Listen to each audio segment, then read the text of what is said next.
Well, you guys having a good time so far, or what? Are ya? Right on. Well, it's about to get a hell of a lot better because I'm gonna stop talking. Huh? Right on. We have our headliner coming up. I'm not gonna waste any time. I don't have any more jokes. So Tranna, she is from Montreal. She actually just had 3 sold-out shows at Just for Laughs. All right.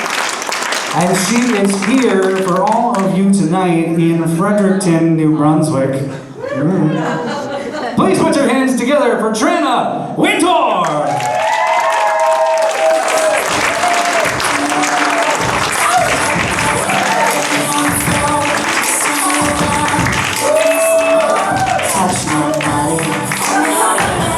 I just want to make you feel like you never did, Fredericton. Oh my God, I can't believe I'm here. I can say at this very minute, I am the best dressed person in New Brunswick. It took me 2 fucking hours to get ready for you. I need a little bit more than that. Wow,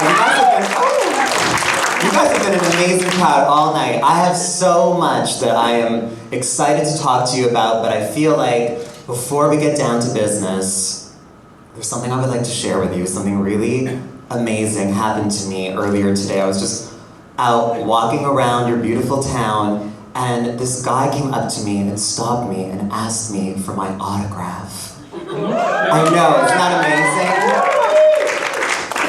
You guys, I was so excited. Like, this is like a major dream come true moment for me, finally. Someone asking me for my autograph. I could not contain my excitement. So freaking excited. Until the guy who asked me for my autograph told me he was convinced I was Lady Gaga. I'm so glad you get it. Isn't that awful? Lady Gaga. Like, is it 2008 all over again? And please allow me to clarify something for you all this evening.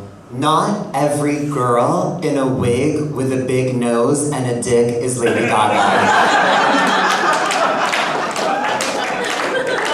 Let's just get that out in the open, Fredericton. I don't want to have any secrets from you tonight. I always feel like it's my social responsibility to let people know that my vagina is a penis.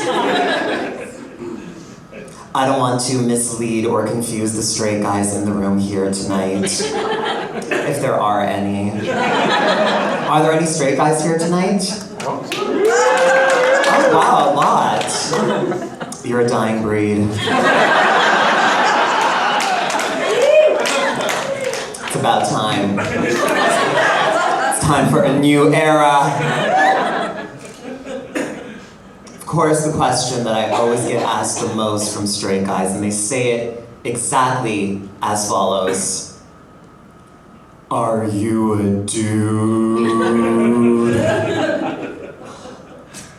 Are you a dude? No, I'm not a dude, I'm a trans woman, okay? Thank you. And then, of course, the inevitable follow-up question.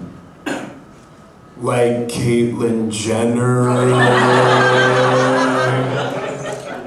Yeah, exactly like Caitlyn Jenner. Exactly like her. I'm a 60-year-old Republican bitch who loves to golf. Exactly like Caitlyn Jenner.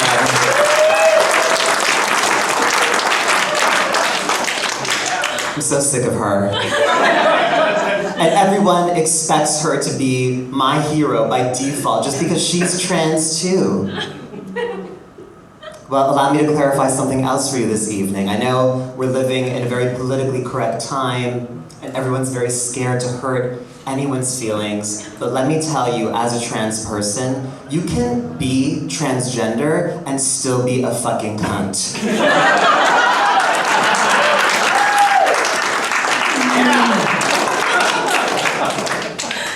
I'm one too. I really want to play, like, I want to be like a transgender villain in a Lifetime original movie. I feel like that's the next frontier, you know, because whenever any minority group is finally being accepted by the majority, we're really like babied and really like, you know, well taken care of, and no one wants to offend us, but you know, I will be the first trans villain. So excited for that moment. Let's talk about straight boys a little more. Yeah. My favorite topic. I love them, I really do. And I'm always so embarrassed and ashamed to admit that my taste in men has really not evolved or matured since high school. To this day, I am still hopelessly attracted to the hot jocks. More specifically, the hot jocks with learning disabilities. You all know the kinds. This is a university town. Okay? Please. You know they got to university on a sports scholarship because they don't know how to read. And you see them there in class, and they're struggling, trying so hard to grasp the material. It is so erotic to me. I'm telling you, just the other day there was this guy who was performing, and there was this guy in the front row who totally fit the bill, like this totally hot jock Greek douchebag. I don't know if you have any of those in Fredericton, but we have a lot of them in Montreal. And I was very attracted to him, and I really wanted to make a move, and maybe I should have made a move, but I stopped myself when I remembered the old adage that once you go Greek, you can't sit for a week.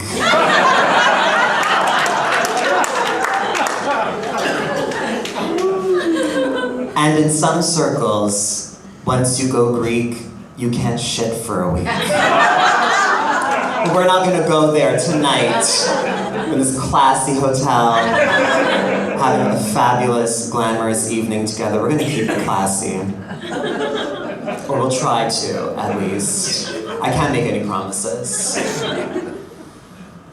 These straight guys, I tell you. When a straight guy has a crush on me, of course, it's not so much a crush, so much as it is a full-on identity crisis. They are so scared that having a crush on me means that they're gay.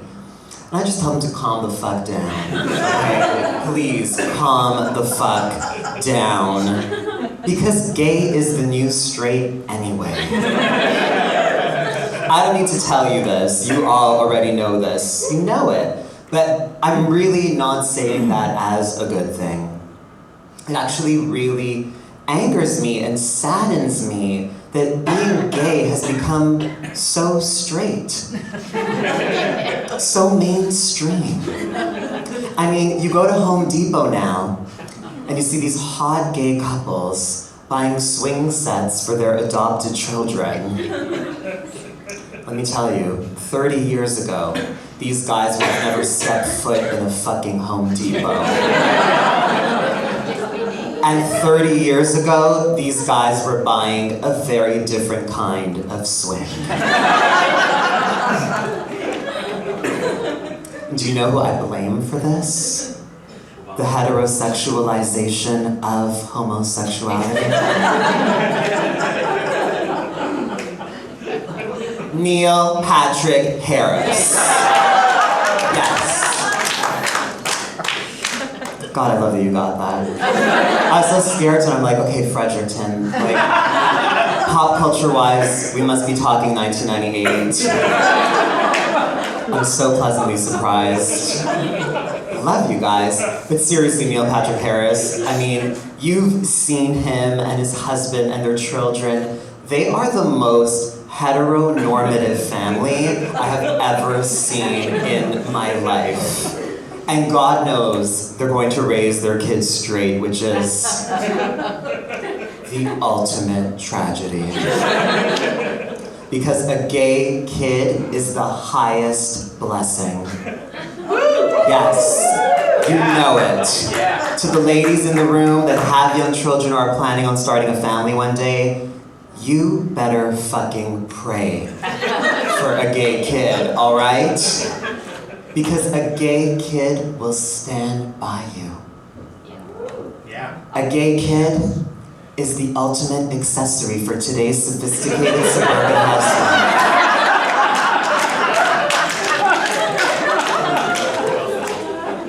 Because when you're old and wearing way too much pink blush, which is inevitable,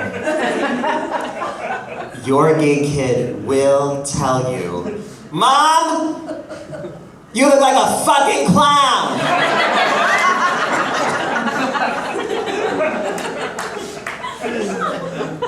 But then they'll help you reapply. Which is the best part. Oh, how could you not want a gay kid? I was the gayest kid alive. When I was a kid, I wanted to be a cross between the Wicked Witch of the West and Brooke Logan from The Bold and the Beautiful. Translation, I wanted to be an evil whore with a killer wardrobe. I made my dreams come true.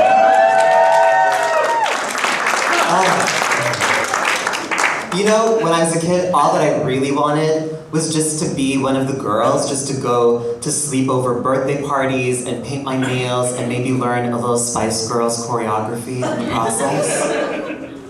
But I think the real reason why God, aka Liza,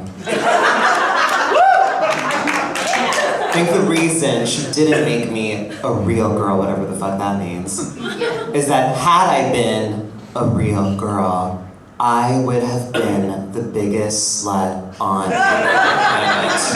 I'm telling you, I wouldn't have been able to control myself. I would have for sure been a stripper or a porn star, and my stage name would have been Dignity.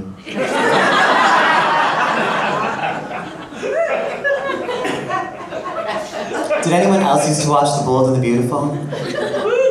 Oh, thank God.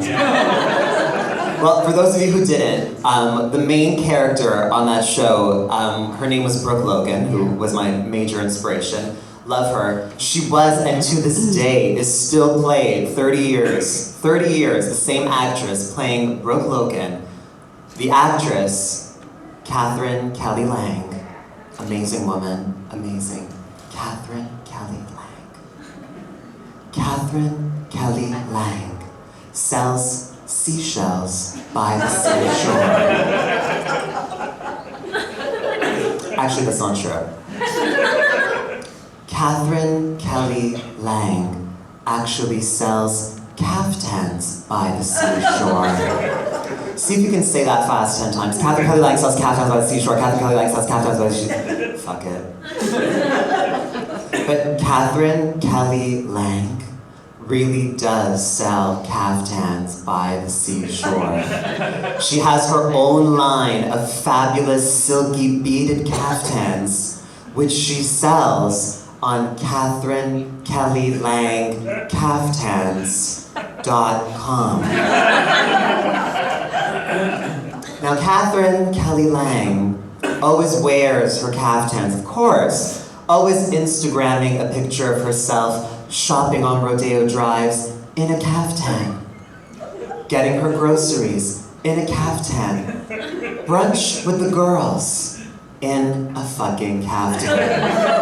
You know you've made it in life when you don't need to wear real clothes anymore. You can just wear a caftan wherever the fuck you go. Life goals. Life goals. I'll get there one day. I'll get there one day. Catherine Kelly Lang. Love her. Love her. Love straight men. The only thing that I love more than those two things is a great big diva. Any fans of the big divas here? Any Celine Dion fans in the room? Amazing. You're just a fan of everything. You know what's up. You know what's up. Celine is in Montreal right now. She's doing like 10 nights at our big arena. It's Celine mania. You can't escape it. You cannot escape it. But as you are all aware, I'm sure, So this has not been an easy year for our dear Celine. But I mean, you gotta give it to her. She has turned grief into $1 billion industry. It's amazing, like how she can milk it. You'd think she was the first one to ever lose someone. She is a fucking mess. She is a mess. Poor thing though, I mean, like she lost her brother and then she lost her husband, like in the span of 2 days. Poor husband. What a beautiful relationship that was. Polarizing. Polarizing. But I have to tell you, I'm so excited for the Lifetime original movie that you know is gonna happen. Like you know it. I have been imagining this and thinking about it. I've already completely envisioned the trailer. It's amazing. I would invite you all to picture it along with me, okay? Let's get serious now. They met when she was just 12 years old. And she remained mentally 12 for the rest of her life. Celine and Renee! A love story for the ages. All ages. Coming this fall to Lifetime. Television for women. Or whoever. I don't know who the fuck watches that channel. Maybe you do. Of course, a lot of people think Adele is the new Celine. So by round of applause, clap if you agree, Adele is the new Celine. Woo! I'm just kidding. Yeah. I'm really glad you stopped yourself. Because I was about to stop you. Adele is not the new Celine, ladies and gentlemen, no. I know everyone loves Adele. Her album is still in the top 10. Still, right now, in the top 10, like 9 months after it's come out. Everyone is so Adele crazy. And I have to admit, I still do not get the popularity of that song. Hello. Hello. I don't get it. This song is about a girl, Adele, who breaks this poor guy's heart, like just annihilates him, rips him to shreds. And then years go by, and finally this guy is picking up the pieces of his life. He's smiling again. He's got a new sense of self-worth and confidence. And Adele is home one Saturday night, bored out of her mind, and decides to call this poor guy up and reopen those wounds and tell him what a big star she's become and how he's still stuck in that shitty little town. But our guy, again, with his new sense of self-worth, doesn't pick up the phone. So Adele calls him again. And again, and again, and again. And then she gets mad at him because he won't answer the phone. Adele is a fucking bitch. And if you can relate to that song, so are you.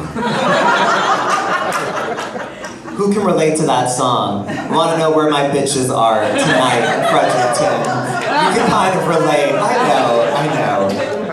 It's relate. We've all done cruel things in love to one another. We're all horrible human beings. It makes me so sad that it seems like the age of the great diva is coming to an end. You know, like we don't have big stars anymore with talent. And in their wake, we just have the fucking Kardashians and all of these other idiots who just want to be famous for absolutely no reason. But I will be very honest with you tonight. I also want to be famous. For no reason. I do. No, there is a reason. There is a reason. I actually only want to be famous so I can eventually be a has-been that only gay men regard as a legend. Like Paula Abdul! I'm forever your girl. Yes! Hey baby, you got to remember, I'm forever your girl. Good. Paula had some good songs. Rush, rush, ooh. Good old Paula. Paula blocked me on Twitter. And I have no idea why. I wasn't even following her, but I found one of her old albums on vinyl and I was so excited and I wanted to send her a picture of it. And that's when I discovered that Paula Abdul had blocked me. And I love Paula. Who else is buying Paula albums in 2016 besides me? I tell you, I don't know, I must have said something really shady to Paula at some point on Twitter, and I've probably been blocked for years and never knew it. It's kind of like a running thing for me though. Madonna blocked me on Instagram. Yeah, except I know why. Do you all have a love-hate relationship with Madonna, like I do? It used to be pure love for many years, but now it's really complicated. Like I can't deal with her preachy, condescending shit anymore. She's not all that intelligent either. You realize that when you grow up. Anyway, it's a side note. So Madonna Instagrams this picture of a guy from a protest from who knows where, who knows when. She's not one for context. Just this guy holding up a sign that says, "When will you fuckers learn?" So I commented, "Madonna, when the fuck will you learn?" And she blocked me. Yes, it is a badge of honor I wear very proudly. Because, let me tell you, I can promise you, Madonna runs her own Instagram because it's a mess. It's a mess, so at least I know that Madonna saw it. And that second we happened to be on at the same time and she saw it.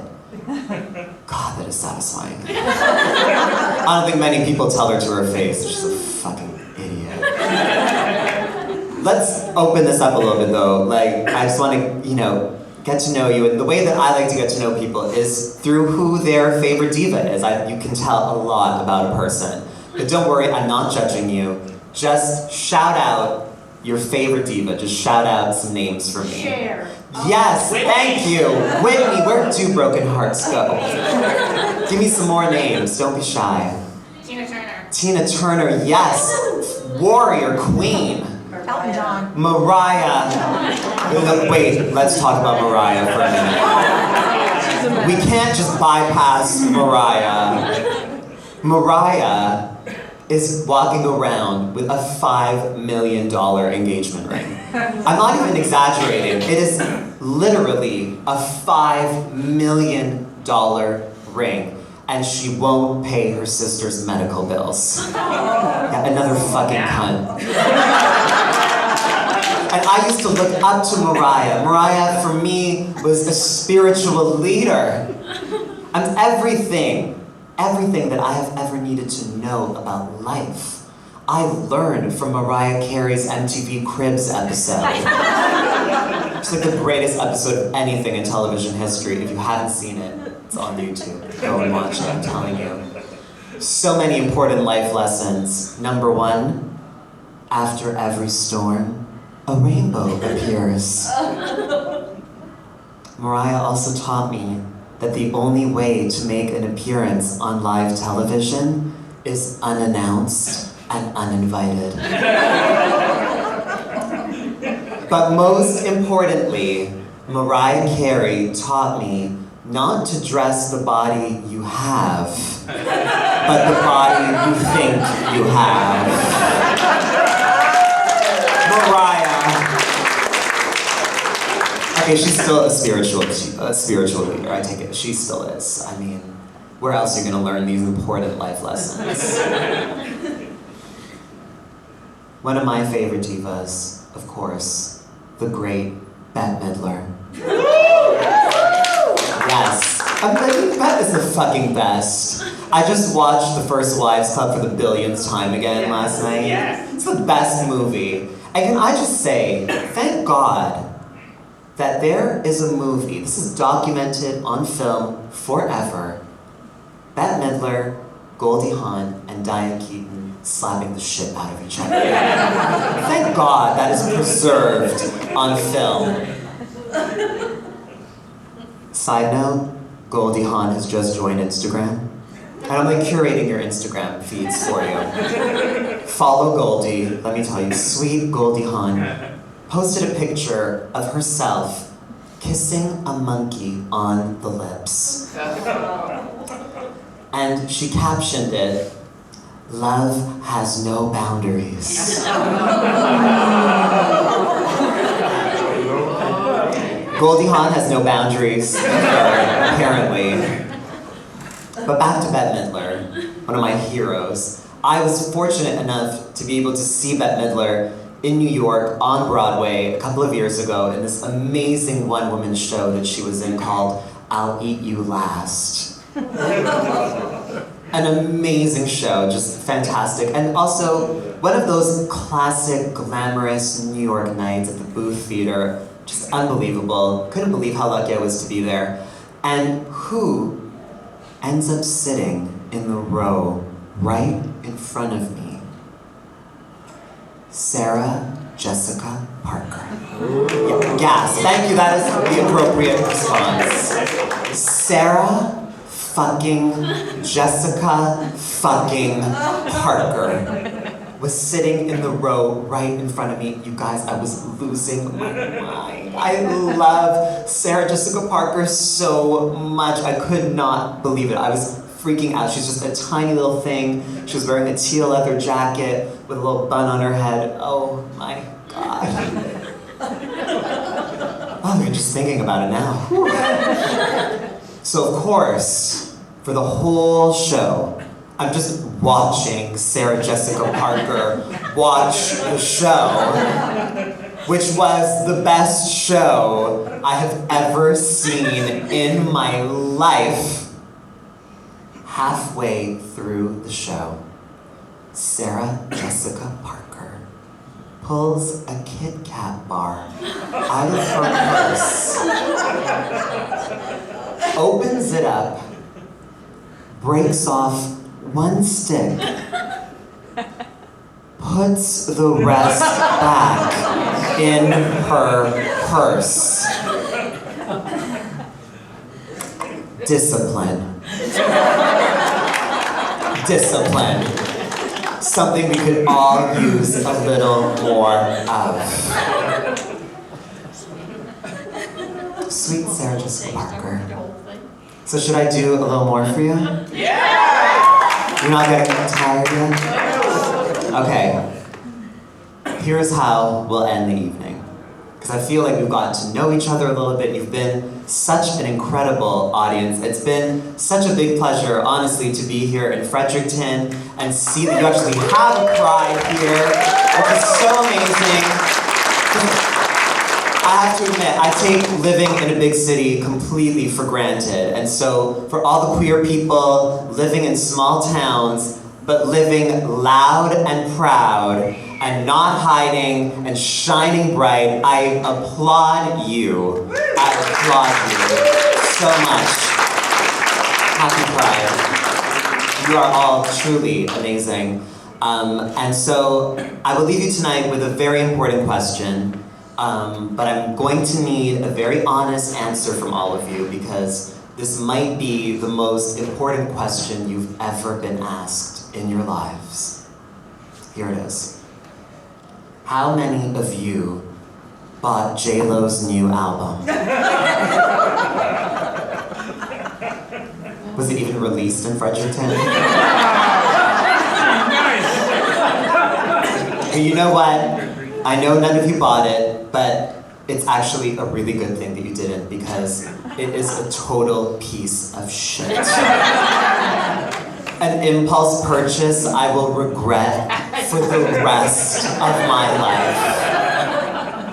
But maybe some of you are familiar with the album's lead single called Alla Ya Papi. Clap if you've heard that song. You did? Oh my god. Yes, you have. I have a little bit of taste. Okay, thank God.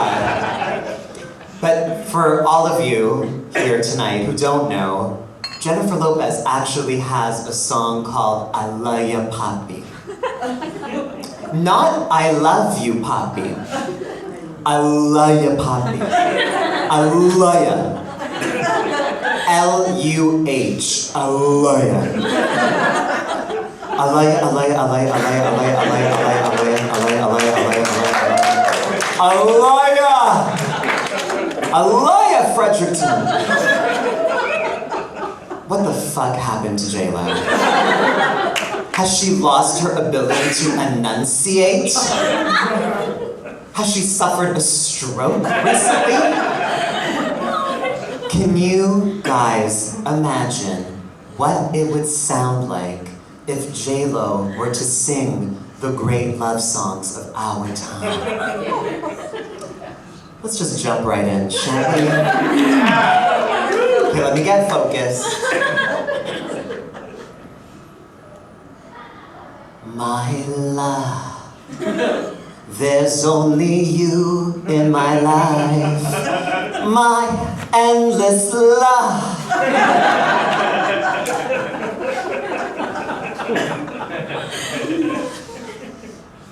I love ya. I honestly love ya.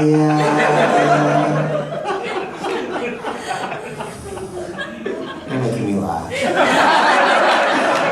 It's supposed to be serious. I wanna know what love is. I want you to show me. Seriously, J-Lo, what the fuck is it? What the fuck is it, love? You might know where I'm going with this. Please don't sing along. I don't know if you can handle it. I'm gonna do it anyway. Brace yourselves for the big finale. Here we go. And I will always love you. Thank you, Fredericton. Thank you so much. Oh my God. I love you. I love ya. Thank you so much. Thank you. Touch my body. I'll be in the lobby.